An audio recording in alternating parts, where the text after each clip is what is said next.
দুপুর বন্ধুরা, আমি তনুজা। আমার চ্যানেলে তোমাদের সকলকে স্বাগত জানাই। আশা করি তোমরা ভালো আছো, আমিও বেশ ভালো আছি। এখন বাজে 3:15। এখন থেকে আমি আমার ব্লগটা শুরু করছি। কদিন ধরে ব্লগ দিচ্ছিলাম না, কারণ ব্লগ বানানোর মতো ইচ্ছে ছিল না, করছিল না। আজকেও সারাদিনে কোনো ভিডিও করিনি, ইচ্ছে করছিল না। হয় না মাঝে মাঝে পরিস্থিতির সাথে মনটা মাঝে মাঝে এলোমেলো হয়ে যায়, তো সেই অবস্থা হয়েছিল। কিন্তু ভাবলাম তোমরা তো অপেক্ষা করবে আমার ভিডিওর জন্য, আর আমারও তো তোমাদের সঙ্গে এটাই একটা যোগাযোগের মাধ্যম। তোমরা কমেন্ট করো, আমার বেশ ভালো লাগে সেগুলো পড়তে। তোমাদের ভালো লাগা খারাপ লাগা জানাও, তো এটা ভালো লাগা একটা। তো সেই জন্য ভাবলাম না, ভিডিওটা শুরু করি। খাওয়া দাওয়া সব কমপ্লিট হয়ে গেছে। দুপুরে খেয়েছিলাম, শর্টে দিয়েছি, খিচুড়ি খেয়েছি আজকে আমি আর আমার বর। আর আমার মেয়ে খেয়েছে, ওর ক্লাস ছিল, আগে আগে খেয়ে নিয়েছে ও। রুটি, কালকে চিকেন বানিয়েছিলাম। কালকে অনেকজন ঘরে খাওয়া দাওয়া করেছিল, পার্টির মতো হয়েছিল, তো সেই চিকেন বেঁচেছিল, সেই চিকেন রুটি মেয়ে খেয়েছে। বাইরেটা না সমানই বৃষ্টি হয়ে যাচ্ছে, কি ভালো দেখতে লাগছে। পাখা ছাড়া কিন্তু বসে আছি, গরম লাগছে না, আরাম লাগছে, বেশ ভালো লাগছে। কি করতেছো? খাবি তো নবদ্বীপের দই, খাওয়া বলি যে ক্লাস শেষ হওয়ার পরে খাবি। বাড়ি দাঁড়া, আমার রিওয়ার্ড এটা। এটা এটা তোর তো খুব পছন্দের। আমার মেয়ে নবদ্বীপের দই খুব পছন্দের। আমার আর আমার বরের অত ভালো লাগে না, কিন্তু ওর ভালো লাগে, কারণ এটা না দইয়ের মতো নয়, এটা পুরো ক্ষীরের মতো, তাই না মা? দারুণ। এটা কি না প্লেটে দেবো? না, এটাতেই দাও। তো এটা না দইয়ের মতো নয়, এটা হচ্ছে ক্ষীরের মতো। এই যে দেখো, কালারটা দেখো, তাহলেই বুঝতে পারবে। পুরো দুধ শুকালে যেমনি ক্ষীর হয় সেমনি। তো মিষ্টি টক নেই, টক নেই। কতটা দেবো দেখিস তো মন, দেখ। Yes, that's it. That's it. পুরো আইসক্রিমের মতো লাগছে। এটাও খেতে খুব ভালোবাসে। নিয়ে আমরা মা মেয়ে মিলে ভিতরে ঘরে বসে খানি গল্প সল্প করবো। তুই কি দইটা খাবি না খাবি না? আরামসে খাবো। আরামসে খাবে। এই নবদ্বীপের দইটা ওর প্রিয়, কিন্তু আমাদের অত ভালো লাগে না। ওর জন্য ওর বাবা আনে, ও খায়। নবদ্বীপের দই টেস্টি খেতে, না? দেখতে পাচ্ছেন আমাকে দেখতে পাচ্ছেন, আমি তো নবদ্বীপে তৈরি নই। তোমরা পুজোর বাজার কে কে করা শুরু করে দিয়েছো? এইবারে আমি কোনো পুজোর বাজার করিনি, এখনো অবধি করিনি, ইচ্ছেও করছে না। কারণ ভেতর থেকে সেই ইচ্ছেটা হচ্ছে না যে পুজোর বাজারটা করি। মেয়ের জন্য একটা জামা কেনা হয়ে গেছে, একটা জামার অর্ডার দিয়েছি, আর আমার দেওর দিয়েছে একটা মেয়েকে জামা। আর আমাকে সব থেকে পছন্দের জিনিস দিয়েছে, নরম তুলতুলে শিলিগুড়ি থেকে নিয়ে এসছে দুটো নাইটি আমার জন্য। আমার যা বলেছে যে বৌদি পুজোর দিনে সকালবেলা স্নান ফান করে নাইটিটা পরে পুজো দিও। আমি না খুব খুশি হয়েছি। আর কেন জানি না এবারে আমার না মনটা বিক্ষিপ্ত হয়ে আছে, এই কারণে যে ঘটনাটা রিসেন্টলি ঘটলো না, পুজোর জিনিস কিনতে ইচ্ছে করছে না। কালকে আমার মেয়ের সঙ্গে আলোচনা করছিলাম যে দেখ বেটা, আস্তে আস্তে মানুষে তো প্রত্যেকেই তো নিজের কাজকর্ম করবে না, স্বাভাবিক জীবনে তাকে ফিরতেই হবে। সবাই সবার কাজে আবার আস্তে আস্তে ব্যস্ত হয়ে যাবে। দোষীরা হয়তো শাস্তিও পেয়ে যাবে, বা নাও পেতে পারে, জানি না কি হবে না হবে। যাই হোক, সামনে পুজো আসছে, সবাই আবার হই হুল্লোড়ে মেতে যাবে, গান বাজবে, আলো আলো জ্বলবে চারিদিকে, সবাই আনন্দ করবে। আর যার বাড়ির থেকে মেয়েটা চলে গেল, তার মা বাবা কত কষ্ট হবে ওই সময়টা। কোনো অনুষ্ঠানে থেকে বেশি কষ্ট হয়, আমি ভাবলেই না মন খারাপ লাগছে। তারপরে নিয়ে আজকে একজনের সঙ্গে কথা বললাম, সে তখন আমাকে বললো, এত সুন্দর করে বোঝালো, সেটাই তোমাদের সঙ্গে শেয়ার করবো বলে মেয়ে করেছি।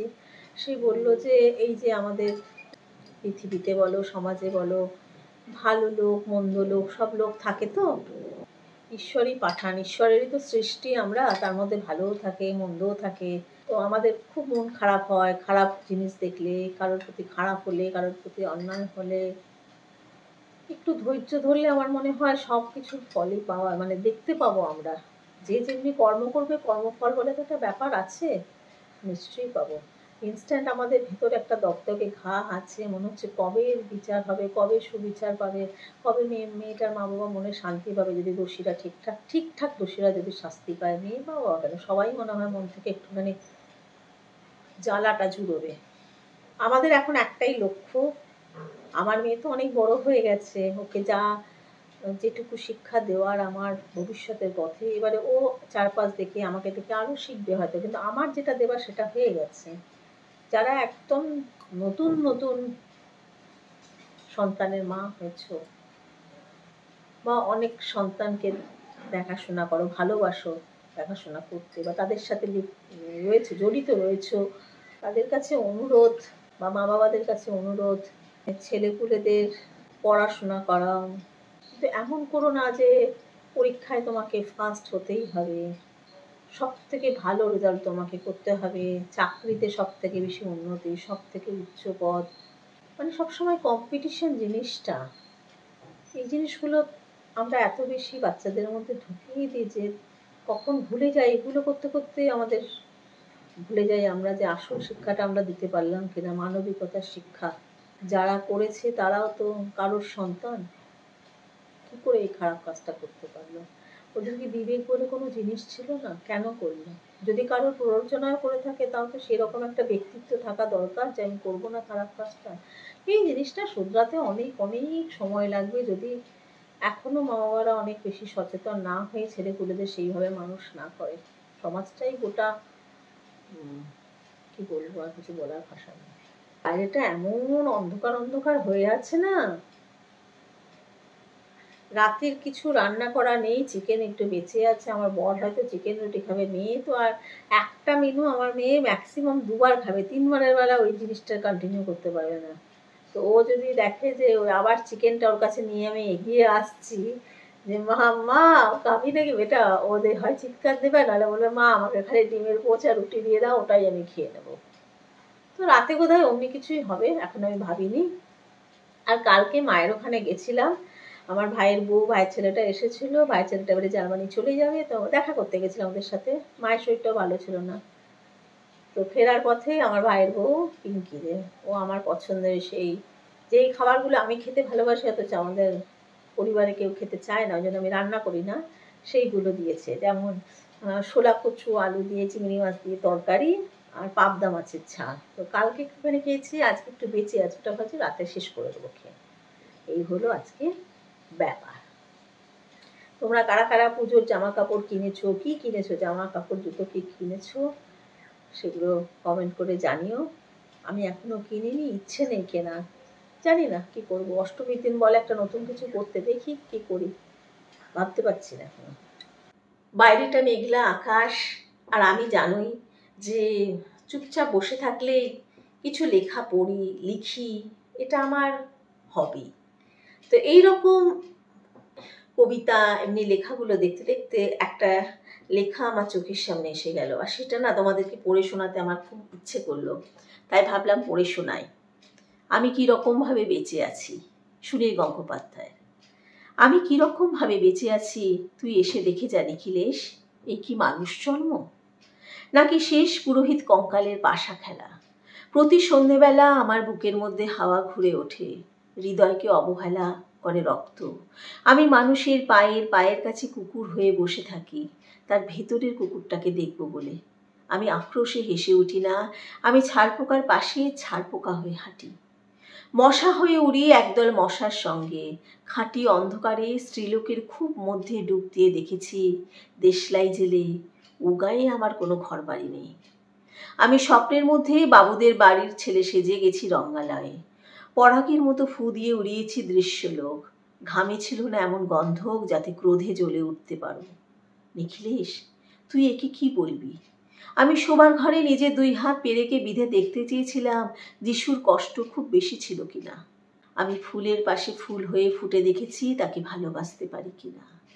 আমি ফুলের পাশে ফুল হয়ে ফুটে দেখেছি তাকে ভালোবাসতে পারি কিনা। আমি কপাল থেকে ঘামের মতো মুছে নিয়েছি পিতামহের নাম। আমি শ্মশানে গিয়ে মরে যাবার বদলে মায়েরই ঘুমিয়ে পড়েছিলাম। নিখিলেশ, আমি এই রকম ভাবে বেঁচে আছি তোর সঙ্গে, জীবন বদল করে কোনো লাভ হলো না আমার। এ কি নদীর তরঙ্গে ছেলেবেলার মতো ডুবসাঁতার, অথবা চশমা বদলের মতো কয়েক মিনিট আলোড়ন, অথবা গভীর রাত্রে সঙ্গম নিরত দম্পতির পাশে শুয়ে পুনরায় জন্মভিক্ষা। কেননা সময় নেই। আমার ঘরের দেওয়ালের চুন ভাঙা দাগটিও বড় প্রিয়।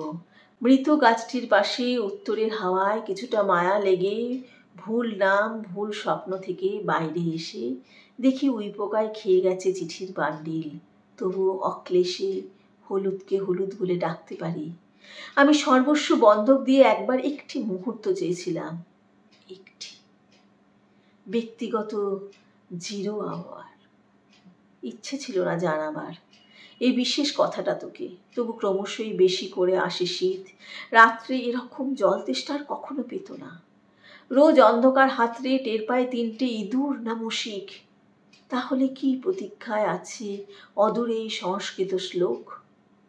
পাপ ও দুঃখের কথা ছাড়া আর এই অবেলায় কিছুই মনে পড়ে না। আমার পূজা ও নারী হত্যার ভিতরে বেজে ওঠে সাইরেন। নিজের দুহাত যখন নিজেদের ইচ্ছে মতো কাজ করে তখন মনে হয় ওরা সত্যিকারের। আজকাল আমার নিজের চোখ দুটো মনে হয় এক পলক সত্যি চোখ। এরকম সত্য পৃথিবীতে খুব বেশি নাই আর। কেমন লাগে তোমাদের এই কবিতাটা, আর আমার পাঠটা কেমন লাগলো? আজকে এখানেই ব্লগটা শেষ করছি। নেক্সট ব্লগে তোমাদের সঙ্গে আবার দেখা হবে। আজকে ঘরের কাজকর্ম কিছুই দেখালাম না, বসে বসেই তোমাদের সঙ্গে কথা বললাম। মানে অনেকটা নিজেকে নর্মালে আনার চেষ্টা করছি, স্বাভাবিক মনের দিক থেকে আনার চেষ্টা করছি। আজকে তোমাদের সকলকে টাটা জানাচ্ছি। তোমরা সকলেই ভালো থেকো, সুস্থ থেকো, আনন্দে থেকো। তো আজকের মতো সকলকে